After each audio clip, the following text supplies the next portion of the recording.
negotiations with respect to division of labor within the family or marriage, or negotiations in connection with the transfer of intellectual property, we can negotiate directly with another party. However, as students here, and speaking to my students as students of law, we move from what we would call first-person negotiations to third-person negotiations. That is, when I negotiate on behalf of a client, it is not my interests which are paramount and foremost. Rather, it is the interest of my client, whom I represent. And that will be true in any kind of business context. So even if you are not an attorney, many of you will be working for large corporations, and you will be representing that corporation with regard to negotiations with another entity, perhaps even larger than that for which you work. So what is the difference? What are some significant differences between negotiating in the first person on behalf of myself and negotiating in the third person on behalf of someone else?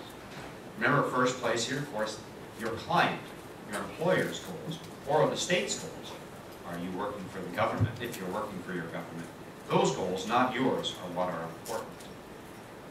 And similarly, because you're negotiating on behalf of someone else, your knowledge of the facts may be less than complete. In other words, you do not know from the first-hand, first-person point of view all of the interests of your client. So you must keep in mind the fact that your knowledge of your client's position may be incomplete, which should give you some sense of humility when entering into such negotiations. Thirdly, the point we have here, which I think is very important, as part of your role as a lawyer or anyone who's negotiating in the third person, to educate your client, to educate the first person about the nature of the transaction. We often, when we negotiate on behalf of ourselves, allow our emotions not only to affect our judgment, but sometimes to overwhelm our judgment.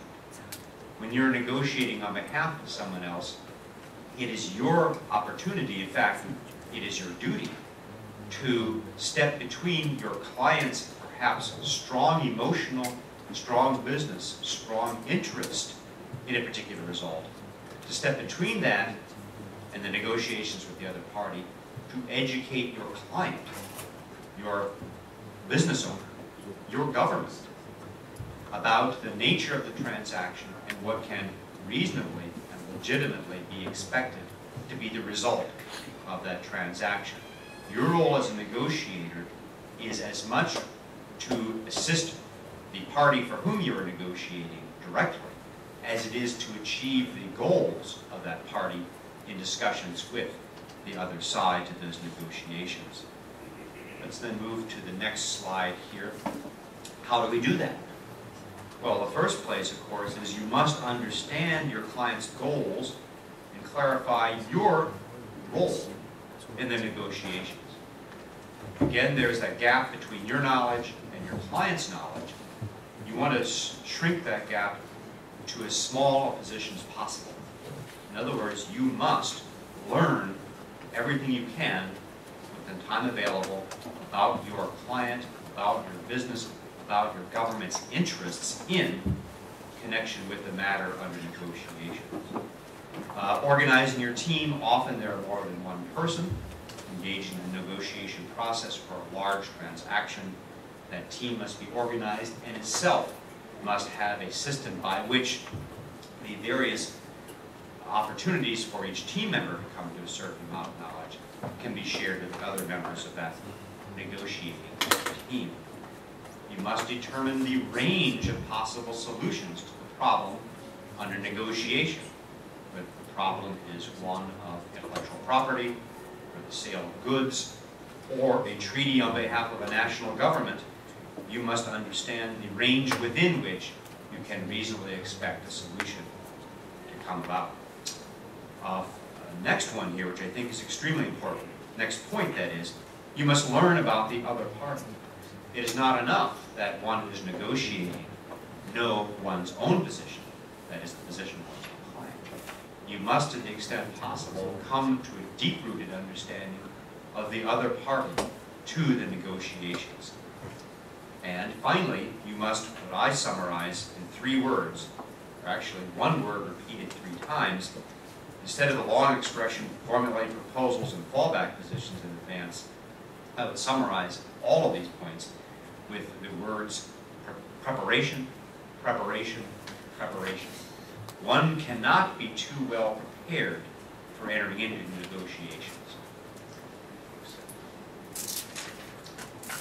Well, once we have done all the preparation that we have opportunity to do, we must step back here and do a little bit of analysis. There are at least 3 modes of negotiations, 3 approaches to negotiations. You will find that by your personal nature, your cultural structure, that one of these 3 is most like you. But it's important, of course, that you understand these 3 patterns, these 3 approaches to negotiations, because although you might not be a competitive person, you might be one of the other 2 categories, it's entirely possible that the other party with whom you are negotiating indeed is extremely competitive. Thus, you must understand that and not simply react against it. Well, what characterizes competitive behavior in connection with negotiations? High opening demands, that is, if you are simply selling goods, start with an extraordinarily high sales price if you are the seller. One which you know the other party will not pay, but one in which you believe will, after negotiations, give your client the greatest return possible. Conceal information. Do not disclose everything that you know. Again, we often observe this in certain games. I'm sure you're all probably familiar, at least with the American game of poker. You may not have played it. But often people bluff. They may have a hand which, if played, would not be able to win. But nonetheless, by appearing to have a good hand, by being willing to wager vast amounts of money on what indeed is a weak hand, one may fool the other party into surrendering in that particular hand of poker.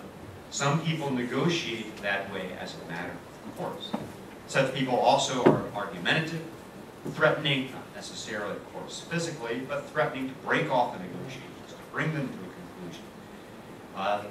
The use of deadlines to increase the pressure on the negotiating process is a pattern of behavior in which some people engage.